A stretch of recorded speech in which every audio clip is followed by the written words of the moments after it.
하나님 말씀은 시편 13편 1절에서 6절까지 말씀입니다. 시편 13편 1절에서 6절까지입니다.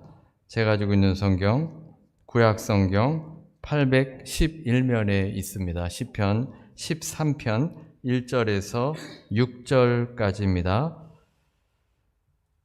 우리 같이 함께 합독하도록 하겠습니다. 시편 13편 1절에서 6절까지입니다. 우리 다 같이 함께 합독하겠습니다. 여호와여, 어느 때까지니까 나를 영원히 잊으시나이까? 주의 얼굴을 나에게서 어느 때까지 숨기시겠나이까?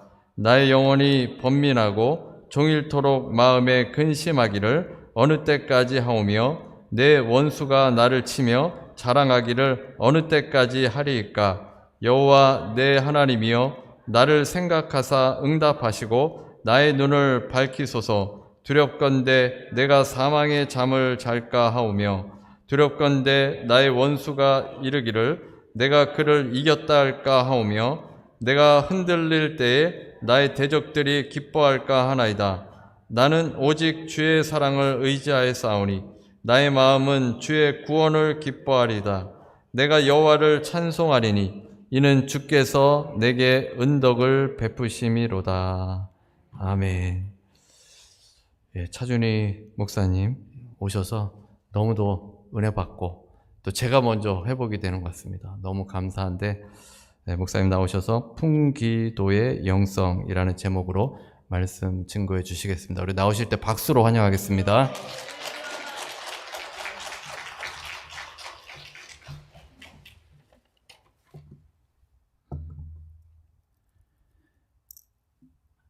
먼저 순복음 볼티모어 교회 창립 43주년 기념 감사 주일인 것을 축하드립니다.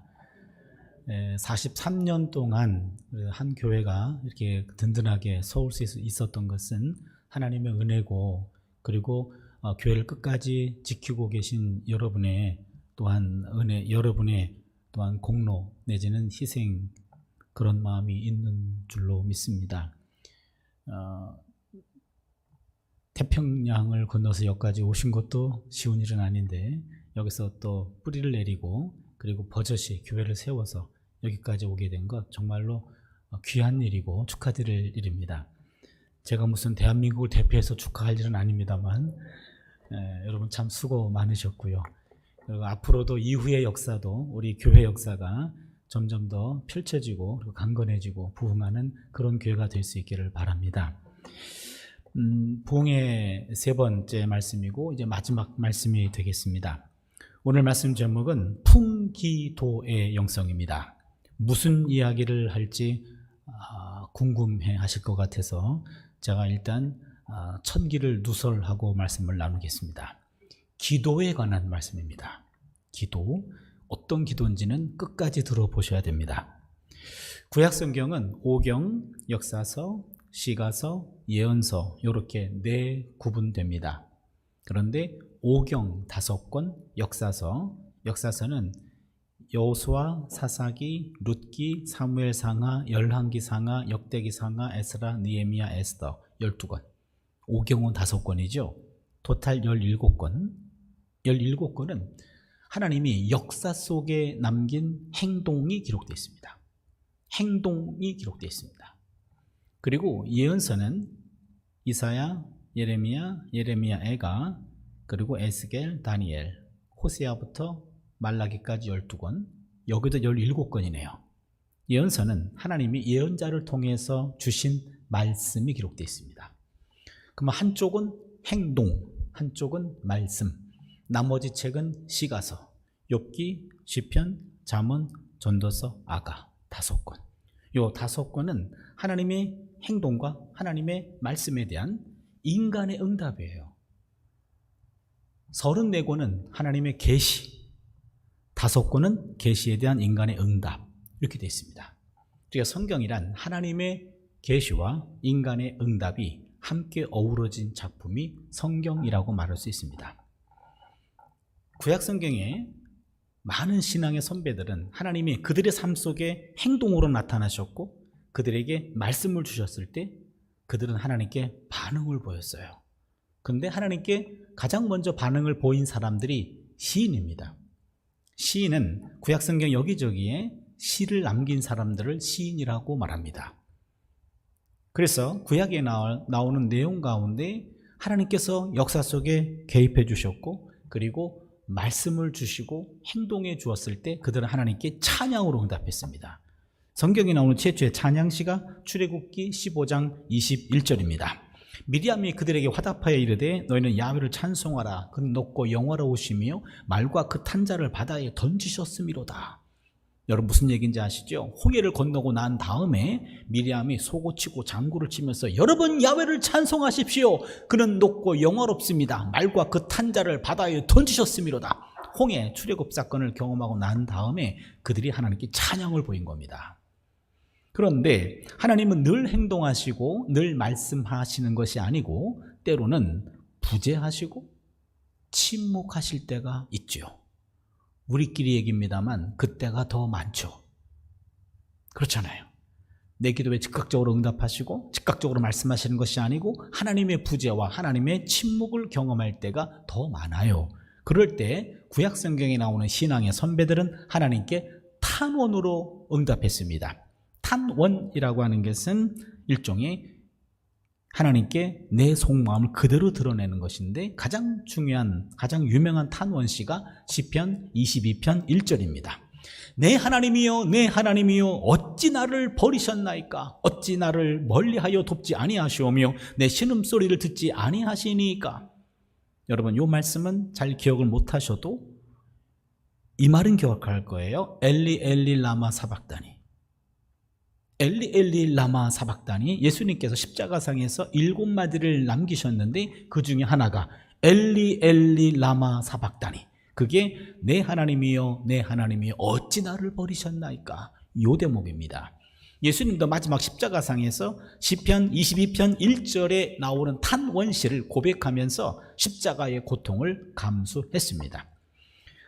시편 가운데 시가사 가운데 가장 대표적인 책이 시편인데, 시편은 하나님에 대한 시인들의 반응이 모아져 있습니다.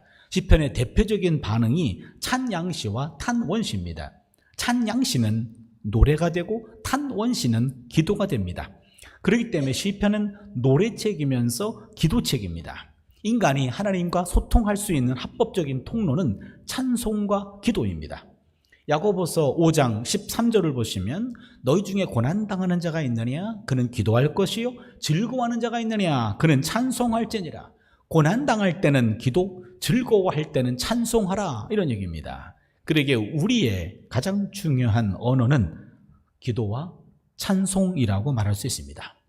우리가 함께 읽은 시편 13편 대표적인 탄원시입니다. 탄원시는 삶 속에서 고통당하고 있을 때 선배 신앙인들의 태도를 보여주는 건데, 감사와 찬송이라기보다는 불평하는 거고요, 힘든 상황을 그대로 하나님께 아뢰는 겁니다. 그런데 여러분 탄원시는요 5가지 요소와 구성 요소가 있습니다. 여러분 요 5가지는 잘 기억하시고 순서도 기억하셔야 됩니다. 첫 번째는 하나님을 부릅니다. 두 번째는 불평합니다. 세 번째는 간구합니다. 네 번째는 신뢰를 확신합니다.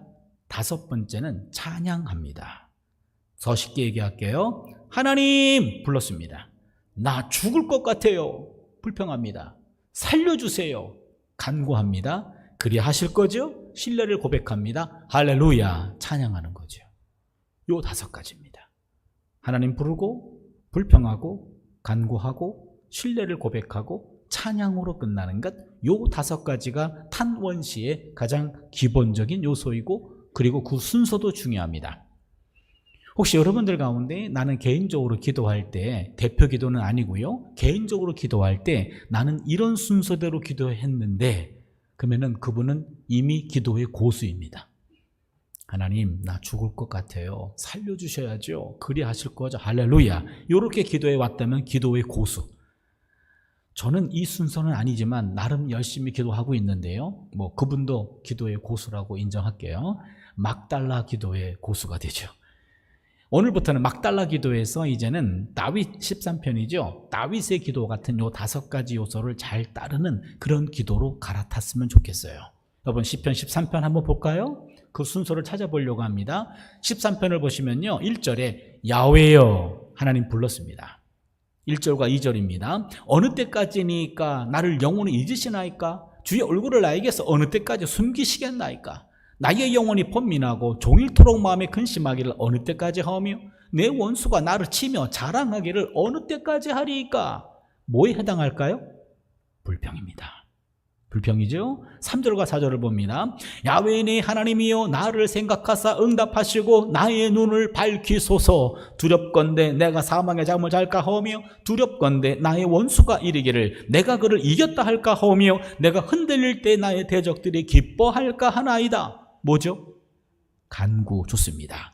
간구했고요. 5절을 보시면 나는 오직 주의 사랑을 의지하여 싸우니 나의 마음은 주의 구원을 기뻐하리이다. 뭐죠? 신뢰입니다. 6절 내가 야훼를 찬송하리니 이는 주께서 내게 은덕을 베푸심이로다. 뭐죠? 찬송입니다. 그러면 여러분 10편 13편 잘 기억해 주세요. 13편은요 개인 탄원시면서 개인 탄원시의 교과서입니다. 야훼여 하나님 불렀고 어느 때까지니까 불평을 시작했고요. 나를 생각하사 응답하시고 나의 눈을 밝혀주십시오. 간구했죠. 그리고는 난 오직 주의 사랑을 의지하여 싸우니 신뢰를 고백합니다. 내가 야훼를 찬송하리이다. 찬송으로 끝났죠. 13편 잘 기억해 주십시오. 다윗의 시입니다. 5가지 요소가 그대로 들어가 있습니다. 하나님 부르고 불평하고 간구하고 신뢰를 고백하고 그리고 찬양으로 끝나고 있습니다. 여기서 우리가 짚고 넘어갈 것이 있습니다. 첫 번째는요, 기도는 하나님에게 하는 겁니다. 어떤 분은 급한 나머지 하나님을 안 부르고 본론으로 들어가요. 어느 때까지입니까? 라고 막 따져요. 그럼 하나님이 쟤 지금 누구한테 기도하니? 그럴 겁니다. 죄송하지만 헛소리입니다. 여러분 간혹 그럴 경우들이 많아요. 하나님 안 부르고 본론부터 들어가요. 그럼 하나님 지금 그걸 헛소리도 들어요. 반드시 하나님을 불러야 됩니다. 어떤 분은 기도할 때 예수님이라고 기도하는 분이 있어요. 그것도 아쉽습니다. 그렇게 기도하시면 하나님이 우편에 앉아 계신 예수님에게 오늘은 너한테 기도한다. 야, 네가 알아서 해라. 둘이 싸우십니다. 여러분 기도 때 삼위일체 하나님 싸움 붙여서는 안 돼요. 기도는 하나님에게 예수님의 이름으로 성령의 도움으로 기도를 들어주시는 분은 하나님, 예수님은 중재하시는 분, 성령님은 도와주시는 분이에요. 그렇게 반드시 기도할 때는 하나님에게 해야 됩니다. 하나님이라고 불렀다면 중간중간에 예수님, 성령님을 불러도 됩니다. 그런데 하나님을 안 부르고 예수님과 성령님을 부르시면 하나님 삐지십니다. 어차피 그 기도는 응답도 안 돼요. 왜 그렇습니까? 기도 최종 결제자는 하나님이에요. 하나님이 결제를 하셔야 되는데 하나님 빠졌어. 그러면 하나님 결제가 있을 수가 없죠. 그러게 여러분 반드시 하나님께 기도하고 그리고 하나님께 기도했다면 예수님 성령님을 초청하셔도 됩니다. 두 번째는 기도 끝날 때 현재형으로 끝나야 됩니다. 예수님 이름으로 기도합니다. 기도하나이다. 기도드리나이다. 현재형으로 끝나요. 왜냐하면 기도를 하나님이 들으십니다. 그러면요 하나님 불렀어요. 불평했어요. 그 다음에 예 간구했어요. 신뢰를 고백했습니다. 찬양했습니다. 그러면요 여기서 불평은 과거 사건이에요. 지금 과거 일어난 일 가지고 불평하는 거죠. 그 다음에 현재 마음이 힘든 거죠. 그 다음에 간구는 미래적 사건이에요. 이 문제를 해결해 주실 줄로 믿습니다 라고 미래적 사건이에요. 하나님이 간구를 들으시고 요 기도는 언제 응답할까 라고 지금 스케줄을 보고 계시는데 당사자가 예수님 이름으로 기도했습니다 라고 끝났어. 과거형이 됐어. 그러면 응답도 되기 전에 이미 유효기간이 끝났어요. 그러면 너무 허무해요. 응답도 안 됐는데 지가 스스로 끝냈어. 그러시면 아니 되옵니다. 그 기도는 언제까지 유효기간이 연장돼야 되냐면 응답될 때까지. 그래서 기도는 현재형으로 끝납니다. 이것을 영원한 현재형이라고 말합니다. 예수님 이름으로 기도하나이다 드리나이다 하면서 현재형으로 끝나요. 그것은 영원한 현재형이고 언제까지 유효기간이 연장됩니까? 응답될 때까지예요. 잘 기억해 주십시오. 기도는 반드시 하나님에게 한다. 끝날 때는 현재형으로 한다. 오늘 우리는 거기서 두 번째 요소인 불평에 초점을 맞춰보려고 합니다. 10편 13편은 탄원시이면서 좀 더 정확하게 얘기하면 불평기도라고 할 수 있습니다. 불평은 사람이 아니라 하나님 앞에 풀어놓아야 됩니다. 불평은 사람에게 하는 것이 아니고 하나님에게 하는 겁니다. 13편의 시인은 불평이 생길 때 하나님을 찾아가서, 사람을 찾아가서, 당사자를 찾아가서 따지지 않았습니다. 시인은 그 불평거리를 가지고 하나님 앞에 나왔습니다. 시인은 사람이 아니라 하나님께 따집니다. 1절과 2절 다시 봅니다. 야훼여, 어느 때까지니까? 나를 영원히 잊으시나이까? 주의 얼굴을 나에게서 어느 때까지 숨기시겠나이까? 나의 영혼이 번민하고 종일토록 마음에 근심하기를 어느 때까지 하며 내 원수가 나를 치며 자랑하기를 어느 때까지 하리이까? 사람들이 들으면요, 원수한테 가서 얘기해, 왜 나한테 얘기하니? 그럴 거예요. 그렇죠? 그런데 이 시인은 원수에게 상처받은 그 마음을 가지고 원수에게 따지지 않았고 하나님에게 따지고 있습니다. 시인은 이어서 하나님께 간절히 간구합니다. 3절과 4절입니다. 야훼 내 하나님이여, 나를 생각하사 응답하시고 나의 눈을 밝히소서. 두렵건대 내가 사망의 잠을 잘까 하오며 두렵건대 나의 원수가 이르기를 내가 그를 이겼다 할까 하오며 내가 흔들릴 때 나의 대적들이 기뻐할까 하나이다. 시인은 하나님께 간구하고 있습니다. 시인은 이 불평거리를 가지고 원수를 찾아가지 않았고 당사자를 찾아가지 않았고 다른 사람에게 말하지 않았고 하나님에게 하고 있습니다. 구약성경에 예레미야라는 예언자가 있습니다. 예레미야가 가장 불평기도를 많이 했습니다. 탄원기도가 엄청 많아요. 여러분, 예레미야 결혼했나요? 안 했나요? 남의 애정사에 관심이 없나요? 결혼했나요? 안 했나요? 안 했어요? 몰라요? 예, 성경에 나와요. 결혼 못했어요. 예레미야 16장에 보니까 너는 결혼하지 말지니라, 자녀도 갖지 말지니라, 그렇게 하나님이 명령하셨습니다. 왜냐하면 예레미야는 국가 멸망하기 직전에 활동했던 예언자입니다. 구약에 나오는 모든 예언자들 가운데 유다 왕국 멸망 때 활동했던 예언자가 딱 한 사람 있는데 그가 바로 예레미야예요. 그리고 예레미야는 아주 불행했던 시절에 활동했고 입만 열면 우리나라는 망합니다. 바벨론이 쳐들어옵니다. 우리는 망합니다. 바벨론에게 항복하는 것이 하나님의 뜻입니다. 이렇게 얘기를 했어요. 입만 열면 나라가 망합니다 라고 울면서 예언했어요. 그런데 그런 상황에 있는 사람이, 근데 여러분 며칠 뒤에 제가 결혼합니다, 와서 축복해 주십시오. 말이 안 되잖아요. 그렇잖아요. 예레미야는 불행했던 시절에 태어났고 국가 멸망을 예언했던 사람이었기 때문에 그는 철저히 고립되고 외로움의 삶을 살았습니다. 가족들도 예레미야를 이해 못했습니다. 예레미야 고향 친구 사람들은요, 아나돗 사람들은 우리 고향을 망신 주는 사람이라고 생각해서 예레미야를 죽이려고 했고요, 국가에서는 반역자로 취급당했어요. 국가가 지금 그렇지 않아도 위험한데 입만 열면 나라가 망한데 항복하래 이러면은요, 내부에 있는 적부터 제거하잖아요. 예레미야는 하나님 때문에 인생이 완전히 망가졌어요. 자기가 하고 싶은 말이 아니었습니다. 하나님 주신 말씀이었어요. 그런데 아무도 그 말씀에 귀를 기울이지 않아요. 가족이 있는 것도 아니잖아요.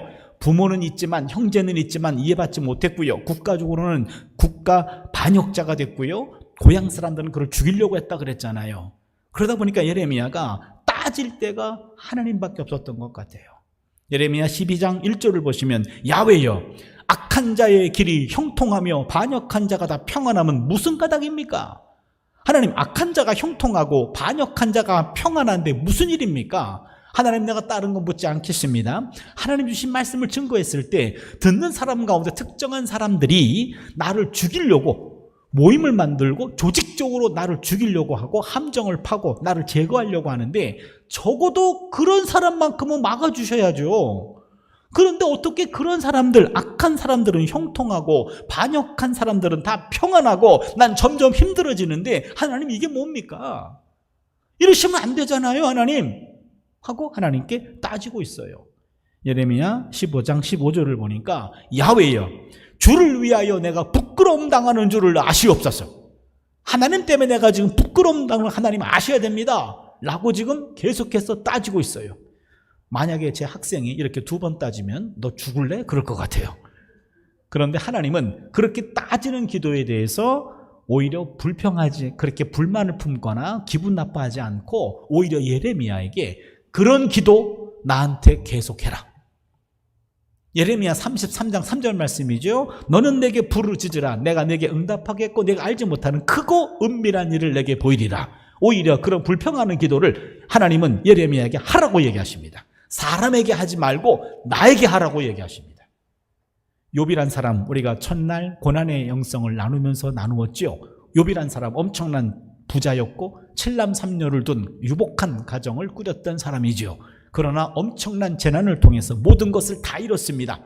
다 잃어버린 순간 욥도요, 까닭 없이 이유 없이 엄청난 고난을 당했을 때 그 모든 것들을 알고 계신 하나님에게 마음이 상했을 것 같아요.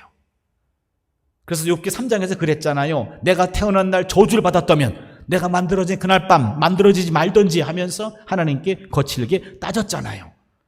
내 당하는 고난과 무관하지 않아 보이는 하나님에게 욥은 분노하고 원망을 느끼고 아마 절망했던 것 같습니다. 그런데 욥은 친구들과의 만남을 통해서는 그 문제가 해결되지 않았어요. 점점 더 꼬였습니다. 결국 욥의 문제는 하나님과 만나야 문제가 해결이 되는데 욥도 하나님에게 엄청난 불평을 쏟아냅니다. 욥기 19장 6절입니다. 하나님이 나를 억울하게 하시고 자기 그물로 나를 애워싸신 줄을 알아야 할지니라. 하나님이 나를 억울하게 하셨어요. 욥기 19장 21절을 보니까 하나님의 손이 나를 치셨구나. 욥도 할 얘기 다 합니다. 하나님 손이 나를 치셨구나. 욥을 치신 분은 하나님이시라는 겁니다. 욥에게 하나님은 심판자였습니다. 그러나 아이러니하게도 심판자인 하나님이 치료자이시기도 해요. 욥기 19장 25절입니다. 내가 알기에는 나의 대속자가 살아계시니 마침내 그가 땅 위에 서실 것이다. 나의 대속자는 하나님이에요. 치신 분도 하나님이시지만 싸매어 주시는 분도 하나님이세요.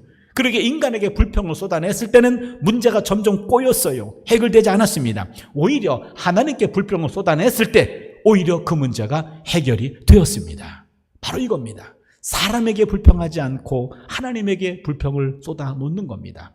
하박국이란 예언자도 마찬가지입니다. 하박국 1장 2절을 보시면 야훼여 내가 부르짖어도 주께서 듣지 아니하시니 어느 때까지니까.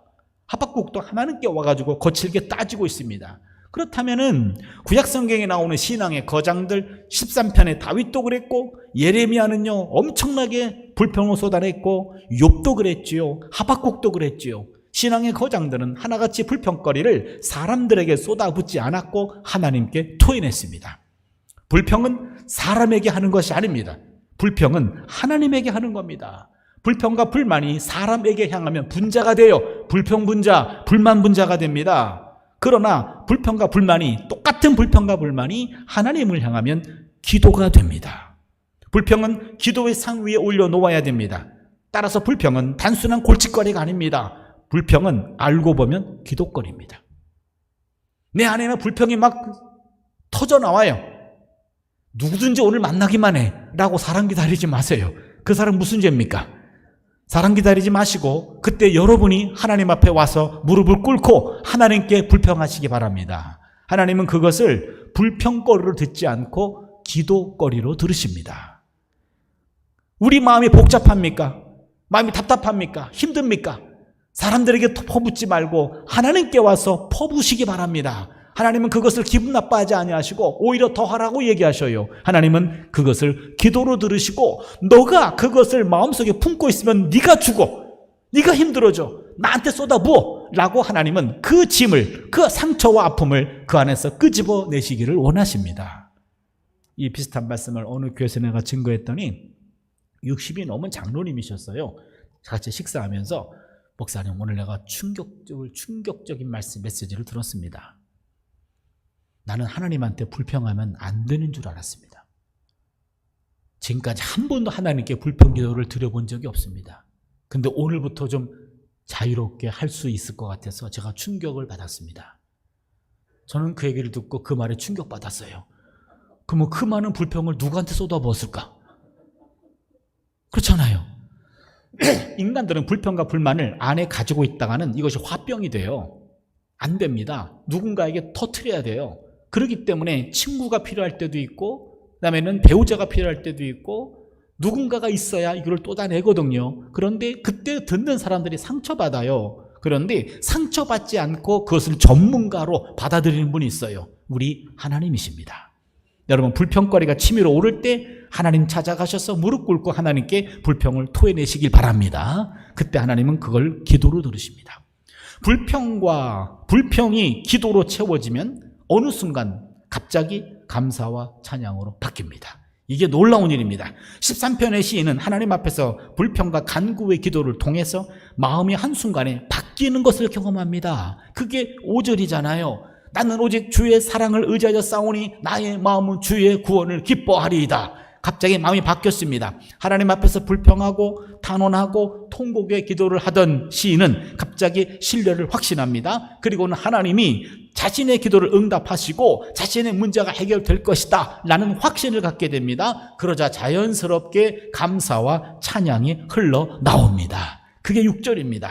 내가 야훼를 찬송하리니 이는 주께서 내게 은덕을 베푸심이로다. 찬양으로 끝나죠. 그럼 여러분 생각해 보세요. 하나님, 나 죽을 것 같아요. 살려주세요. 여기까지는 울면서 하는 기도예요. 그리 하실 거죠? 할렐루야. 이거는 웃으면서 합니다. 그러면 울면서 기도하다가 웃으면서 끝나요. 여러분 그런 경험 있으시죠? 답답한 마음 가지고 하나님께 와서 통곡하며 울면서 기도했는데 끝날 때는 마음이 시원해. 그리고 찬송으로 끝날 때가 있잖아요. 왜 그러세요? 기도하다가 미쳤나요? 그 이유, 왜 울면서 기도하다가 웃으면서 끝날까? 무슨 일이 있었나? 요 이야기를 우리 구약학에서는요 이렇게 표현합니다.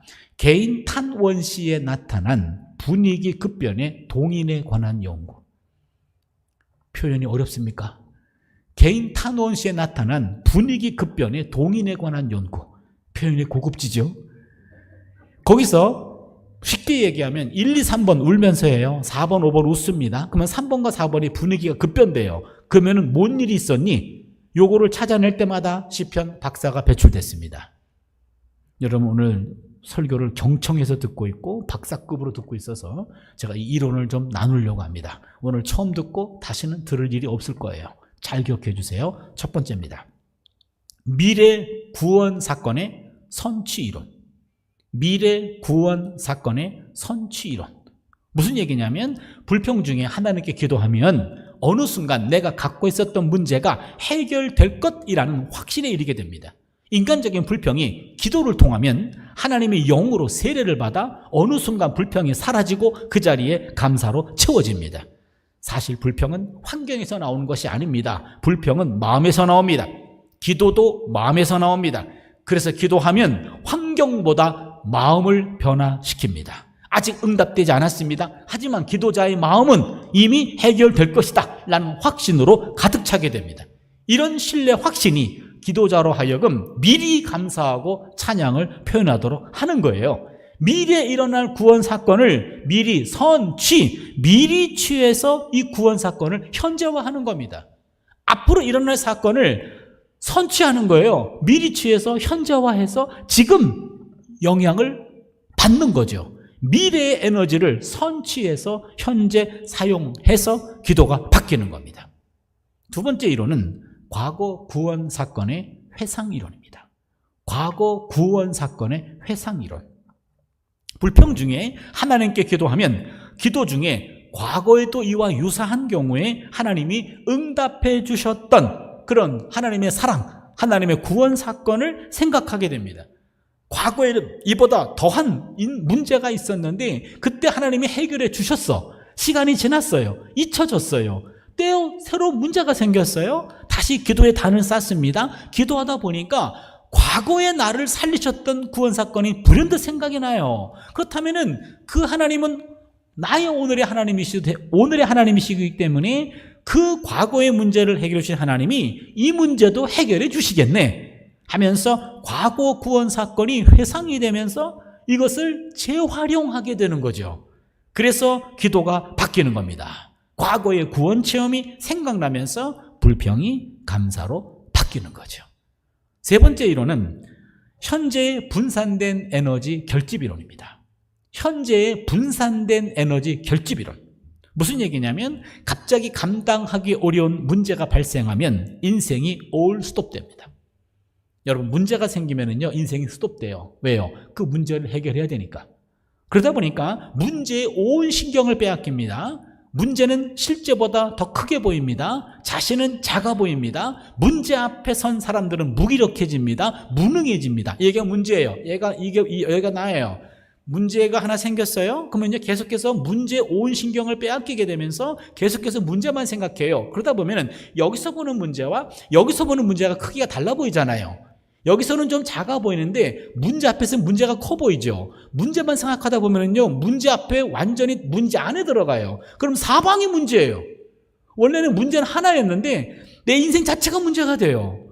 문제는 커 보이고 난 너무 작아 보입니다. 이때 하나님께 기도하면 이 문제의 포로로부터 빠져나오고요, 내 내면에 자리 잡고 있었던 기본적인 에너지들이 있어요. 이 기본적인 에너지가 문제 때문에 흩어졌는데 다시 기도하면 흩어진 에너지들이 다시 모아지기 시작해요. 분산된 에너지가 결집되면서 문제가 실제의 크기로 작아집니다. 사방이 문제였어요. 큰 문제였어요. 이 자리를 확보하게 됩니다. 아, 문제는 하나였네. 문제는 작아지고 내 내면이 커집니다.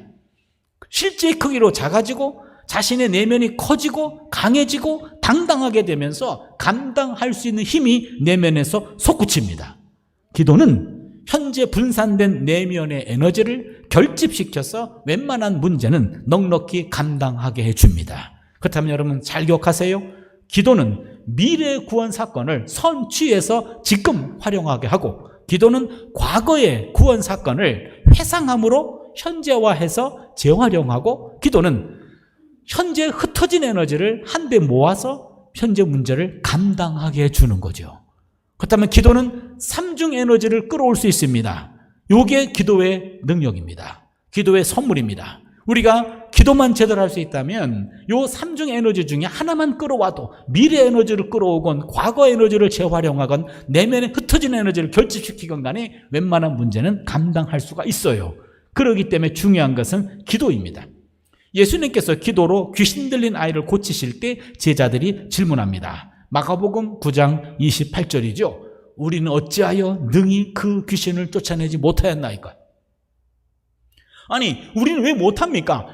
선생님은 그렇게 하시는데 왜 우리는 못합니까? 우리한테 숨겨놓은 가르침이라도 있습니까?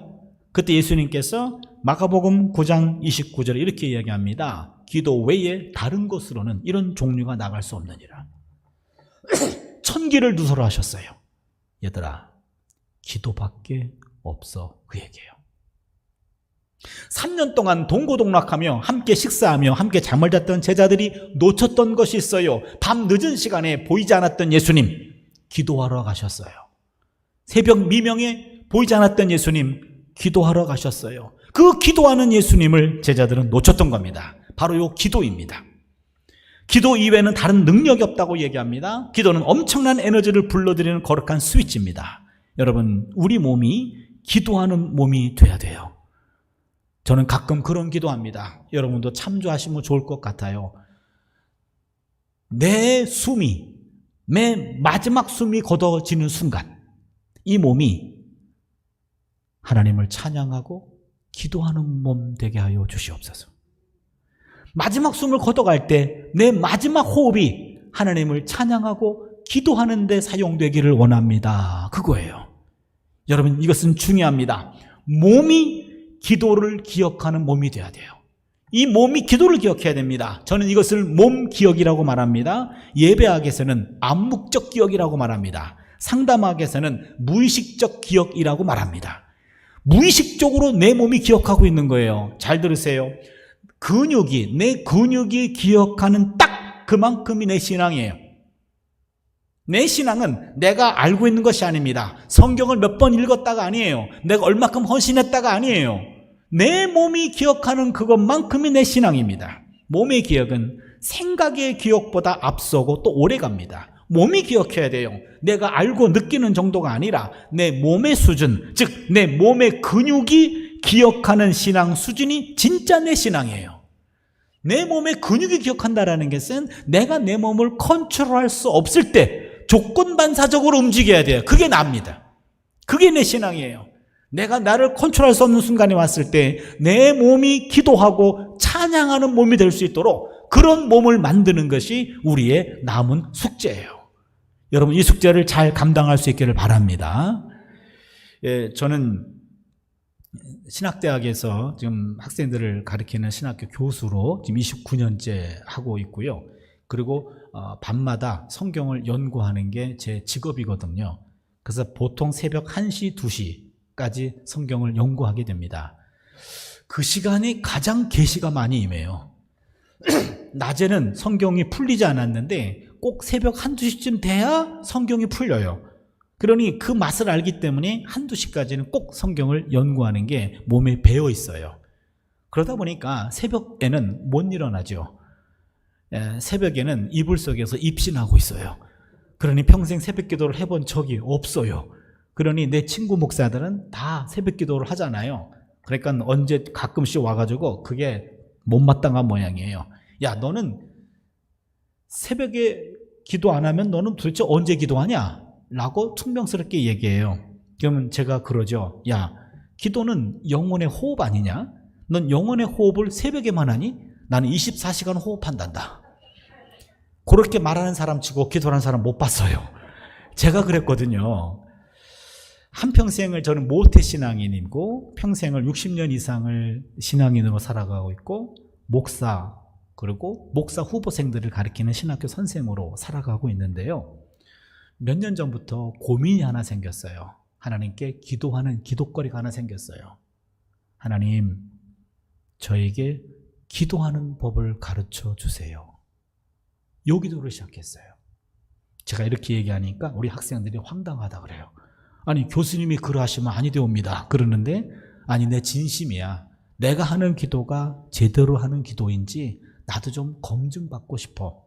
그래서 누군가가 저에게 이제 가르침을 주기에는 조금 이제는 그 상황이 그 상황이 아니기 때문에 제가 구약의 기도라는 과목을 박사과정에서 개설했어요. 그래서 전 세계에 있는 구약학자 가운데 구약의 기도에 대해서 연구한 연구물들을 모았는데 전 세계 구약학자 중에 구약의 기도에 대해서 관심 있는 사람이 5명밖에 없어요. 제가 그 연구 안에 뛰어들어갔어요. 제가 세계 넘버 5 안에 들어갔어요. 스위스에는 어떤 학자가 구약의 중보기도라는 제목으로 박사 논문을 썼어요. 한 800페이지쯤 되는 박사 논문인데요. 영어로 출간했어요. 그거를 구했습니다. 그것을 1페이지부터 끝페이지까지 한 페이지도 놓치지 않고 우리말로 번역하면서 박사과정에서 한 학기 세미나를 했어요. 많이 배웠습니다. 아, 이런 것들이 있구나. 그런데 이게 단가? 아직도 이 갈증이 해소가 되지 않았습니다. 그래서 신약학자들의 기도에 관한 전문 학술서들, 그 다음에는 실천신학자들이나 영성가들의 기도에 관한 책들을 모았어요. 한 40-50권 됩니다. 틈틈이 읽어봤습니다. 아하, 이런 것도 있구나. 많이 배웠어요. 그런데 이게 단가 싶어요. 아, 이게 단가. 성경을 통해서 내가 배운 것들, 또한 연구한 것들, 전문가들의 연구서적을 봐도 아, 이게 단가. 그런 생각이 들었어요. 그래서 안 되겠다. 하나님한테 직접 물어봐야 되겠다. 해서 교회 옆으로 이사를 갔어요. 새벽에는 어차피 이불 속에서 입신하고 있고 퇴근할 때 교회로 퇴근해요. 교회로 퇴근해서 내가 기도하는 자리가 있어요. 우리 교회는 이렇게 4줄로 되어 있는데 왼쪽에서 2번째 줄, 맨 뒤 좌석은 우리 담임 목사님, 사모님이 늘 거기서 기도하시더라고요. 그래서 남의 나아바리는 침범하지 않으려고 그 앞좌석을 제가 찜했어요. 그 자리가 제 자리입니다. 거기에 앉아서 기도해요. 이쪽 앉은 좌석에서 한 1m 한 50cm쯤 돼요. 거기에 딱 앉으면 제 힙부 자국이 있어요. 거기에 딱 앉게 됩니다. 거기 앉아서 기도하는데 2015년 3월부터 기도하기 시작했어요. 벌써 7년이 넘어가는데 매일매일 거기 와서 기도하는 거죠. 그러면서 깨달은 게 있습니다. 기도는 기도로 배우는 거구나. 기도는 기도로 배우는 거예요. 기도에 대해서 성경을 읽고 책을 읽고 설교를 듣고 그것만이 아니라 내가 직접 기도해서 기도를 통해 기도를 배우는 거예요. 잠정적인 결론입니다. 기도를 연구하고 기도를 하면서 깨달은 잠정적인 결론은 기도는 하나님과의 사귐이라는 겁니다. 하나님과 사귀는 거예요. 대화라고 정의하지 않았고 사귐이라고 얘기했어요. 여러분, 부끄러운 얘기입니다만 저의 기도 내용을 조금만 소개하면 이제는 학교에서 퇴근해가지고 교회로 출근해요. 교회 출근해서 이제는 교회에서 기도 끝나면 집으로 퇴근하는 거죠. 그래서 교회 와서 오늘 드리는 기도는 그냥 오늘에 있었던 모든 일상들을 감정까지 다 하나님께 보고하는 거예요. 하나님, 오늘은 어떤 수업이 있었는데 어떤 신학생이 저 사람은 기질도 조금 문제가 있고 성격도 그렇고 인품은 더 문제 있고 태도는 더 큰 문제가 있어요. 저 사람이 나중에 목사가 되면 교회가 많이 힘들어질 것 같아요. 그래서 저 사람은 목사가 안 돼야 돼. 근데 내가 그 사람에게 이 말 했다가 내게 화가 미칠 것 같으니 하나님이 그 사람 퇴학시켜 주십시오. 그런 기도도 몇 년에 한 번씩은 해요.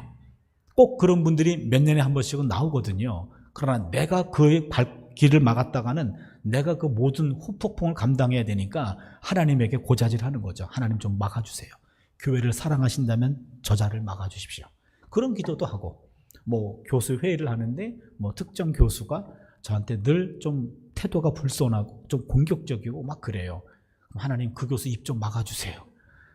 아니면 그렇게 공격해 들어올 때 내가 표정 관리를 잘하고 그 다음에 아주 멋있게 받아쳐서 다시는 공격하지 못하게 해주세요. 이런 기도도 하고요. 오늘 있었던 모든 일들을 하나님께 조곤조곤 그냥 보고하는 거예요. 무슨 일이 있었고요, 어떤 일이 있었고 조합니다. 그 다음에는 중보기도에 들어가죠. 나를 위한 기도도 하고 가장 중요한 아내를 위한 기도, 자녀들을 위한 기도, 부모님들을 위한 기도, 내게 기도 부탁한 제자들도 있고 친구 목사들도 있고, 그런 생각나는 기도 제목들을 하면서 하나님께 기도를 드리는 거죠. 이것이 제 경우는 한 30분 정도 이렇게 해요. 매일매일 나를 위한 기도를 하는 거죠. 금요일쯤 되면은 이제는 일주일치를 모아서 이제는 한 1시간 정도 함께 기도하면서 일주일을 마감하는 겁니다. 언제 학교로 전화가 왔어요. 어느 신문사 국장이래요. 무슨 일이십니까? 예, 아무개 신문 국장입니다. 예, 그러십니까? 혹시 차준희 교수님이십니까? 예, 맞습니다. 차준희 교수님 어느 고등학교 졸업하셨죠? 예, 맞습니다. 저도 그 고등학교 졸업했습니다. 그러세요? 동문이군요. 예, 몇 년도에 졸업하셨죠? 예, 저도 그때 졸업했습니다. 그럼 동기네요? 예, 3학년 때 8반이었죠? 예, 저도 8반이었습니다. 그러세요? 우린 친구네요. 그때 담임이 누구였죠? 예, 맞아요. 그분 담임 맞아요. 우리 진짜 친한 친구네요.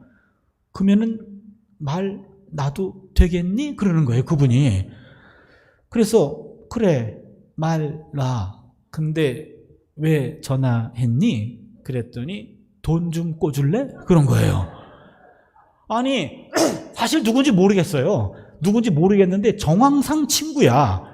그러니 40년 만에 전화해가지고 돈 꿔달라 그러니 돈이 꽂히겠습니까? 실례하지만 누구세요? 그러겠죠. 그렇잖아요. 그런데 늘 전화하고 연락하는 친한 절친 친구 목사가 있는데 일주일에 한 번 이상은 전화를 하는데 일주일이 지났어. 한 번도 연락이 없었어요. 이 친구 좀 뭐하나? 뭔 일 있나? 많이 컸네. 전화도 안 하고. 내가 전화했어요. 그때 받자마자 많이 컸네. 연락도 안 하고. 그랬더니 내가 지금 문제가 있어서 나중에 전화할게. 끊었어.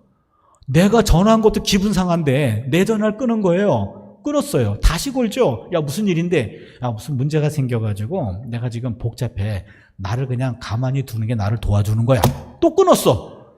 그럼 다시 전화 걸죠. 야, 네가 문제가 생기면은 누구보다 나한테 연락해야 되는 거 아니야? 내가 너한테 그거밖에 안 돼? 야, 지금 너무 복잡하단 말이야. 또 끊었어. 다시 전화 걸죠. 야, XX야. 욕부터 들어가죠. 야, 어떻게 네가 그럴 수 있어? 라고 막 뭐라 그럽니다. 야, 너와 나 사이에 네가 문제가 생기면 나한테 맨 먼저 연락해야 되는 거 아니야? 어떻게 그럴 수가 있어? 난 네 문제보다 네 태도가 더 문제야. 그럼 막 욕을 합니다. 그러면은 사실은 있잖아. 그리고 뭔가 얘기를 해줘요. 그러면은 야, 그런 문제라면 내가 조금은 도와줄 수 있어 라고 내가 알아서 도와주죠. 그렇잖아요. 왜 그래요? 늘 연락하고 늘 마음을 주고받았던 사귐이 있기 때문에 그런 거예요. 여러분, 하나님께 문제가 있을 때만 기도하면요, 하나님이 실례하지만 누구세요? 그럴 거예요. 평소에 사귀세요. 문제가 없을 때 하나님과 사귀세요. 내 사정을 하나님께 아뢰세요. 내 감정도, 내 마음도, 내 생각도 하나님께 아뢰세요. 아뢰다 보면은요, 하나님이 내 마음을 틀어줄 때도 있고, 내 마음을 위로할 때도 있고, 내가 잘못된 생각을 교정시켜 주기도 해요. 그러면서 하나님의 직접 지도를 받으면서 하나님과 사귐이 쌓여지는 거죠. 톰 라이트라는 유명한 신약학자가 있어요. 이분은 이런 얘기합니다. 기도란 우리가 사는 세계와 하나님의 세계가 멀리 떨어져 있지 않다는 신비로운 사실과 관련되어 있다. 우리의 삶과 하나님의 삶은 동떨어진 것이 아니다. 성경에서 말하는 땅과 하늘은 서로 이렇게 연결되어 있는데, 하나님의 실제와 사람의 우리의 실제가 서로 똑 들어맞는데, 요 만나는 핵심 장소 중에 하나가 기도다 그랬어요. 무슨 말씀인지 아십니까? 하늘의 세계와 우리의 세계가 이렇게 맞닿아 있는데, 요 만나는 거룩한 핵심적인 장소 중에 하나가 기도라는 거예요. 우리 사정을 기도를 통해 하늘에 올리고, 하늘의 능력을 기도를 통해 땅으로 끌어들이는 게 기도다, 그런 얘기입니다. 맞는 말씀입니다.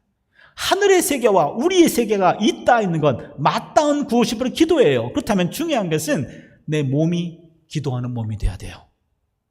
기도에 대해서 아는 게 아닙니다. 여러분, 오늘부터 여러분 기도하는 그 자리를 여러분 정하세요. 교회 얼마나 좋은지 몰라요. 그 자리 하나 정하세요. 정하고 그 자리에 내 히프 자국이 새겨질 때까지 그 자리에서 찜해놓고 거기서 매일매일 기도의 단을 쌓으시길 바랍니다. 내 몸이 기도를 기억해야 돼요. 머리로 기억하는 것이 아닙니다. 몸이 기억하는 거예요. 몸 기도를 여러분 시작하시길 바라요. 그래서 내 몸이 기도를 기억해서 내 자녀를 위해 기도할 때, 내 가족을 위해 기도할 때, 교회를 위해 기도할 때 우리가 마지막 인생이 해야 될 일이 뭐가 있나요? 내 몸이 기도를 기억하고 찬송을 기억하는 몸으로 몸을 만들 수 있기를 바랍니다. 여기까지 해도 설교가 될 텐데, 이제 마지막 풍기도 설명이 되지 않아서 풍기도에 대한 설명을 드리고 말씀을 마치겠습니다. 류호준 교수님의 일상을 걷는 영성이라는 책에 나오는 내용인데요, 영국 BBC 공영방송 특집 다큐멘터리에 나오는 내용입니다. 일본 북쪽 홋카이도 삿포로 지방, 일본은 감자같이 생겨가지고요, 오른쪽 맨 위가 이게 홋카이도 삿포로 지방이에요.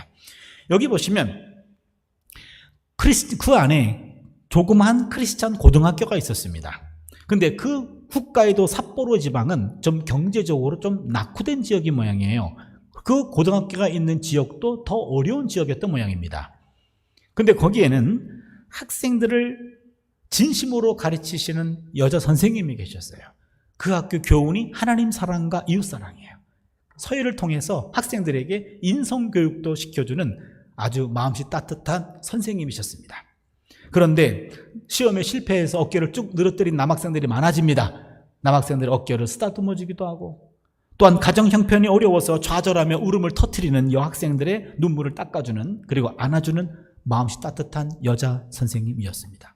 많은 세월이 지났고 은퇴하셨어요. 은퇴하고 난 다음에도 또 많은 세월이 지났습니다. 어느 추운 초봄, 마을 사람들은 그 선생님을 위해서 조촐한 행사를 준비했습니다.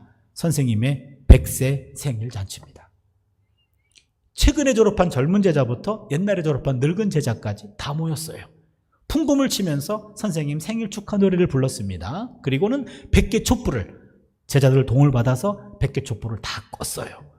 모든 광경을 처음부터 끝까지 필름으로 담고 있었던 영국 BBC 기자가 그때 마이크를 갖다 댑니다. 선생님, 지나간 100년 동안의 세월, 참으로 기나긴 세월인데 이 100년 동안의 세월을 글자로 표현하면 어떻게 되겠습니까? 선생님이 먹을 갈았어요. 먹을 갈고 물끄러미 창문 너머로 옆에 산을 봅니다. 아직 눈이 쌓여있는 그 지역을 물끄러미 보시다가 드디어 붓을 들었어요. 먹을 묻혔어요. 그리고는 3글자를 썼습니다. 이쯤 되면 눈치를 채야 됩니다. 그 세 글자가 풍도기였어요. 우리 설교 제목은 풍기도인데 그 선생님은 풍도기를 썼어요. 풍, 바람 풍자, 도, 길도자, 기, 빌기자. 무슨 말입니까? 풍, 바람 부는 도, 길 위를 기, 기도하며 살았습니다. 요거예요. 풍, 도, 기. 바람 부는 길 위를 기도하며 살았습니다. 100년 동안의 인생 역전이 세 글자에 담기는 순간이에요. 그 글자를 남기고 며칠 뒤 선생님은 세상을 떠났습니다. 자신을 가리켜 I'm just a little old lady.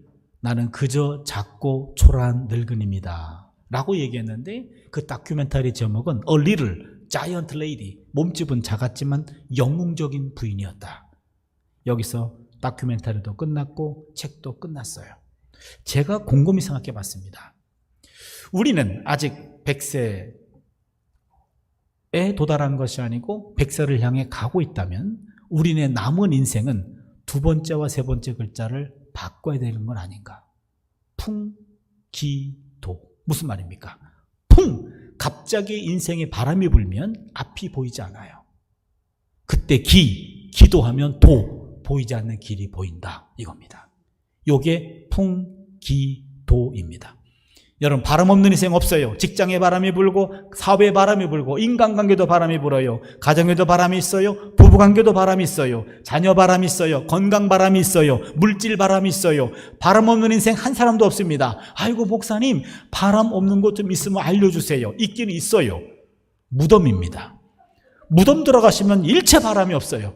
우리가 살아있기 때문에 바람을 느끼는 거고요. 바람이 있는 거예요. 여러분, 바람 없는 인생 없어요. 그런데 그 바람이 돌풍이 돼가지고 내가 감당할 수 없을 때, 여러분, 갑자기 바람이 불어 길이 보이지 않습니다. 그때 기도하시면 안 보이는 길도 보이게 될 줄로 믿습니다. 갑자기 바람이 불어 길이 막혀버립니다. 그때 기도하시면 막힌 길도 뚫리게 될 줄로 믿습니다. 갑자기 바람이 불어 길이 없어져요. 그때도 기도하시면 없던 길도 생기게 될 줄로 믿습니다. 기억하세요. 기도는 길을 만듭니다.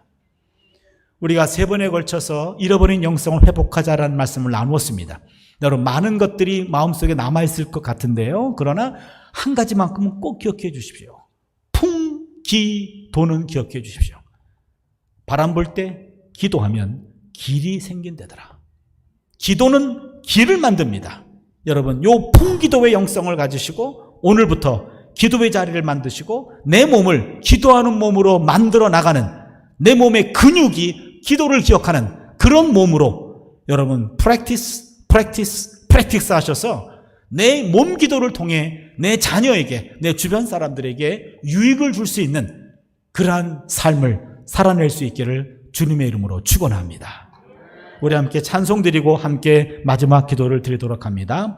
하나님의 사랑을 사모하는 자, 하나님의 평안을 바라보는 자, 너의 모든 것 창조하신 우리 주님이 너를 얼마나 사랑하시는지, 하나님 사랑의 눈으로 너를 어느 때나 바라보시고 하나님 인자한 귀로서 언제나 너에게 기울이시니 어두움에 밝은 빛을 비춰주시고 너의 작은 신음에도 응답하시니 너는 어느 곳에 있든지 주를 향하고 주만 바라볼지라. 함께 찬양하겠습니다.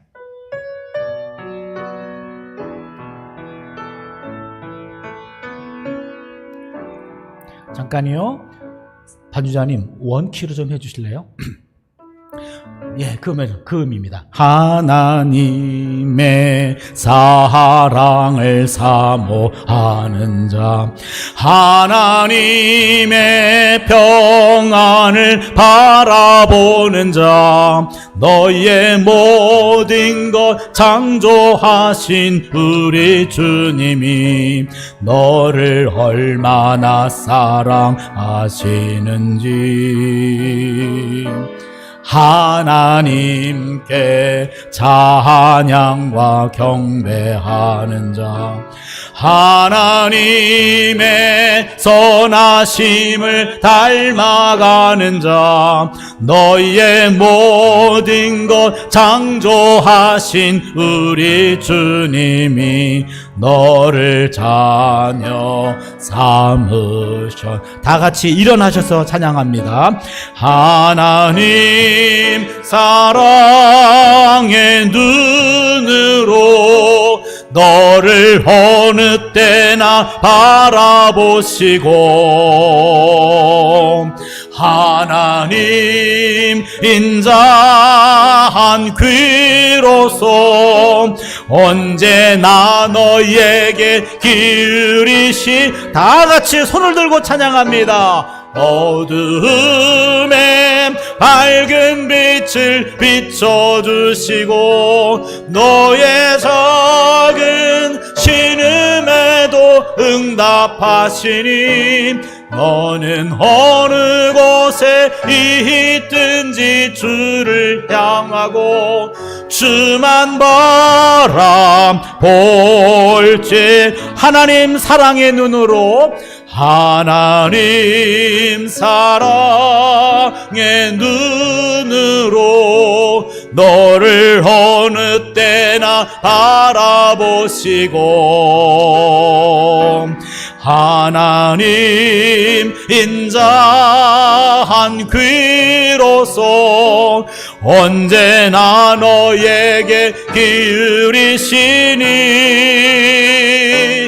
어두움에 밝은 빛을 비춰주시고 너의 작은 신음에도 응답하시니 너는 어느 곳에 있든지 주를 향하고 주만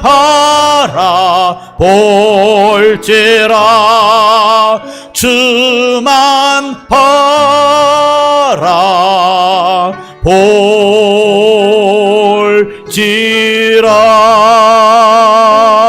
바라볼지라. 오늘 말씀을 생각하면서요, 우리 함께 통성으로 기도하는 시간을 갖습니다. 잃어버린 영성을 회복하자라는 주제를 가지고 우리가 43주년 창립기념 부흥회를 시작했습니다. 고난의 영성, 나무의 영성, 그리고 풍기도의 영성을 나눕니다. 무엇보다도 바람 불 때 기도하면 길이 만들어진다고 했습니다. 하나님, 이 몸이 기도하는 몸 되게 하여 주시옵소서. 이 몸이 기도를 기억하는 몸 되게 하여 주셔서 하나님, 숨을 거두는 순간 이 몸이 자동적으로 하나님을 찬양하고 기도하는 몸이 되게 하여 주시옵소서. 이런 기도를 함께 드리면서 우리 이번 부흥성회를 마감하고자 합니다. 바람 불 때 기도하면 길이 만들어진다고 했습니다. 하나님, 이 몸이 풍기도의 영성으로 단단해지고 새로워지게 하여 주시옵소서. 주여, 삼창 드리고 2분 동안만 기도하겠습니다. 주여, 주여, 주여. 오 하나님 아버지, 감사합니다. 하나님, 43주년 동안 우리 교회를 여기까지 인도해 주신 것 감사를 드립니다. 그동안 많은 목사님들이 거쳐갔고 또한 많은 성도들이 이 자리를 지켜왔습니다. 하나님 아버지, 지금까지 우리를 통해서 교회를 세워주시고 여기까지 인도해 주신 것 감사를 드립니다. 수많은 희생과 눈물과 피와 땀이 있었습니다. 끝까지 교회를 지키면서 우리 교회를 여기까지 하나님 인도하신 것 하나님 감사를 드립니다. 우리 성도님 한 분 한 분을 하나님 기억하여 주시고 하나님, 이 교회를 통해서 하나님 놀라운 영광을 받아주시옵기를 간절히 바라옵고 원합니다. 지금까지 우리 교회의 영광과 우리 교회의 역사를 뒤로하고 이제는 앞을 향하여 나아가기를 원합니다. 하나님 아버지, 특별히 우리 목사님, 강 목사님에게 기름 부어주시고 하나님 성령으로 더 충만케 하여 주시고 새로운 꿈과 비전을 허락하여 주셔서 우리 교회가 날마다 새로워지며 앞을 향하여 나아갈 수 있도록 함께 하여 주시옵기를 간절히 바라옵고 원합니다. 우리 세대만이 아니라 다음 세대를 바라보며 우리 교회의 꿈을 키워가는 교회가 될 수 있도록 하나님, 창립기념주일 부흥성회를 통하여 다시 한번 다짐합니다. 그리고 기도합니다. 하나님, 무엇보다도 풍기도의 영성이 우리에게 필요합니다. 갑자기 바람이 불어 길이 없어집니다. 하나님, 길 없는 그런 상황에 기도하면 없던 길도 생기게 됩니다. 무너진 길도 세워지게 됩니다. 하나님 아버지, 풍기도의 영성을 가지고 우리 앞에 길을 만들어 나가는 복된 인생이 되게 해주시옵기를 간절히 바라옵고 원합니다. 많은 신앙의 선배들이 불평과 원망거리를 사람들에게 쏟아붓지 않았습니다. 하나님께 와서 퍼부었습니다. 이와 같은 영성이 오늘 우리에게도 필요합니다. 불평과 불만은 하나님에게 하는 것이지 인간에게 하는 것이 아닙니다. 사람에게는 분쟁이 됩니다. 불만이 됩니다. 다툼이 됩니다. 싸움이 싸움이 됩니다. 하나님 아버지, 모든 불평과 불만을 가지고 하나님께 나와서 하나님께 토로하며 하나님 앞에 다 내어놓고 하나님의 응답과 하나님의 치유하심과 하나님의 손길을 경험하는 우리가 되게 해주시옵기를 간절히 바라옵고 원합니다. 하나님을 탄원 기도가 우리에게 필요합니다. 하나님을 부릅니다. 불평합니다. 간구합니다. 신뢰를 고백합니다. 찬양이 터져나옵니다. 이와 같은 기도의 은혜가, 기도의 영성이 우리에게 필요합니다. 한 사람 한 사람을 붙잡아 주시고 이번 집회를 통해서 다시 한번 기도의 자리를 사모하게 해주시고 무너진 기도의 단을 쌓게 해주시며 기도하는 사람을 나오게 해주셨기를 간절히 바라옵고 원합니다. 기도 이외에는 이런 능력이 나갈 수 없다고 얘기했습니다. 하나님, 우리에게 기도가 필요합니다. 불같은 기도가 필요합니다. 탄식의 기도가 필요합니다. 보혜사 성령께서 우리 내면에 계셔서 하나님 우리를 위해 탄식하며 기도한다고 했습니다. 하나님, 이러한 기도가 우리에게 필요합니다. 하나님 아버지, 기도의 단을 경홀히 여기지 않게 하여 주시고 기도의 자리를 하나님 청하게 해 주셔서 이제는 하나님이 숨을 거동하는 순간까지 하나님 매일매일 프랙티스 기도하는 훈련이 되게 하여 주셔서 기도의 자리가 하나님 넘쳐나게 해주시고 성도님 한 분 한 분의 기도를 통하여 인생의 먹구름을 몰아갑니다. 인생의 막힌 벽을 뚫고 갑니다. 맞은 장애물들을 넘어갑니다. 하나님 아버지, 기도의 영성을 우리 허락하여 주시옵기를 간절히 바라옵고 원합니다. 풍기도의 영성이 필요합니다. 잊지 않도록 하여 주시고 바람 불 때 기도하면 길이 만들어집니다. 이와 같은 영성이 우리에게 필요합니다. 어떤 바람이 와도 어떤 풍파가 와도 기도를 통하여 잠잠하게 할 수 있습니다. 인생의 모든 풍랑을 잠잠케 하신 예수님의 능력이 바로 기도에 있었습니다. 이와 같은 기도가 우리에게 필요합니다. 하나님, 우리 한 사람 한 사람 성도님 한 분 한 분에게 풍기도의 영성을 심어주시옵소서. 그들의 몸에, 그들의 DNA에 풍기도의 영성이 심겨지게 해주셔서 하나님, 이제부터 기도하는 몸으로 거듭나게 하여 주셔서 사람들 앞에서는 침묵하며 하나님께 불평하며 하나님께 기도하며 나아갈 수 있도록 역사하여 주시옵기를 간절히 바라옵고 원합니다. 하나님 아버지, 종은 이제 이 자리를 마감으로 하나님 말씀만 남겨두고 떠납니다. 말씀이 영원히 남게 하여 주시고 하나님 말씀은 살아있고 운동력이 있어 우리의 골수를 쪼개며 우리의 삶 속에 우리의 묵은 땅을 갈아엎는 놀라운 역사가 일어날 줄로 믿습니다. 하나님 말씀이 남았습니다. 이 말씀이 우리 내면의 뿌리가 되게 해주시고 양식이 되게 해주셔서 말씀 앞에 하나님 기초를 세워주게 하여 주셔서 하나님 아버지, 성도님들 한 사람 한 사람이 이번 집회를 통해 주어진 그 하나님 말씀을 기억하게 해주시고 그것이 피가 되고 살이 되어서 이 말씀을 가지고 굳게 세워져서 하나님 아버지, 우리 남은 삶 동안 더 멋진 일들을 감당할 수 있는 성도님 되게 해주시옵기를 간절히 바라옵고 원합니다. 힘으로 되지 않습니다. 능으로 되지 않습니다. 하나님의 영으로만 가능합니다. 성령께서 강하게 역사하여 주셔서 하나님 성령으로 충만하고 성령으로 충분케 해주셔서 성령의 능력을 가지고 넉넉히 일을 감당해낼 수 있도록 우리 한 분 한 분을 붙잡아 주시고 신혼신의 강건함으로 인도하여 주시옵소서. 이번 집회를 통해 주신 은혜를 마음속에 담고 갑니다. 하나님 아버지, 이제 말씀이 뿌려졌습니다. 하나님의 기도의 영이 심어졌습니다. 이 힘 가지고 나아갈 수 있도록 역사하여 주시옵소서. 하나님 감사합니다. 43년 전에 이곳에 교회를 세워주시고 지나간 43년 동안 많은 하나님의 사람들이 땀 흘리고 피 흘리고 헌신하고 봉사하면서 여기까지 왔습니다. 이 일을 감당하게 하신 분도 하나님이신 줄로 믿습니다. 그 일에 우리를 사용하여 주시니 감사합니다. 이제 이후로 우리 교회가 새로운 꿈을 꾸게 하여 주시고 젊은 세대들도 몰려올 수 있는 교회 되게 하여 주시고 새로운 꿈과 비전을 가지고 나아갈 수 있는 우리 교회 되게 하여 주시옵소서. 지금까지보다 앞날이 더 복되게 하여 주시고 더 부푼 꿈을 가지고 나아가는 주님의 몸된 교회 되게 하여 주시옵소서. 여기 모인 주님의 백성들, 하나님 한 사람 한 사람 건강의 복을 허락하여 주시고 영육간에 강건하게 붙잡아 주시고 믿음의 복을 더하여 주셔서 하나님 남은 삶이 이전 삶보다 더 복된 삶 되게 하여 주시옵소서.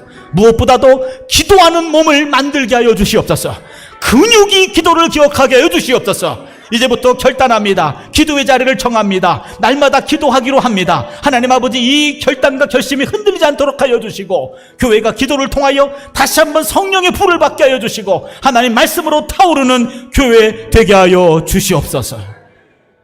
주님이 그대 앞에 계셔서 그대에게 바른 길 보이시기 바랍니다.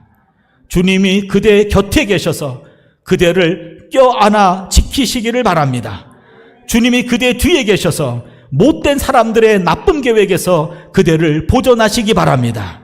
주님이 그대 아래에 계셔서 그대가 떨어지면 받아주시고 그대를 덫에서 끄집어내시기 바랍니다. 주님이 그대 안에 계셔서 그대가 슬퍼할 때에 그대를 위로하시기 바랍니다. 주님이 그대 둘레에 계셔서 남들이 그대를 덮칠 때 막아주시기 바랍니다. 주님이 그대 위에 계셔서 그대에게 복 주시기를 바랍니다. 이처럼 그대에게 은혜로우신 하나님이 복 주시기를 바랍니다. 예바레크카 아도나이 베이시 메레카, 주께서 그대에게 복을 주시고 지키시기를 원하며, 야엘 아도나이 파나이브 엘레이카 비혼네카, 주께서 그의 얼굴을 그대에게 비추사 은혜 베푸시기를 원하며, 이사 아도나이 파나이브 엘레이카 베야셴 레카 샬롬, 주께서 그의 얼굴을 그대에게 향하여 드사 그대에게 평강 주시기를 원하노라. 아멘.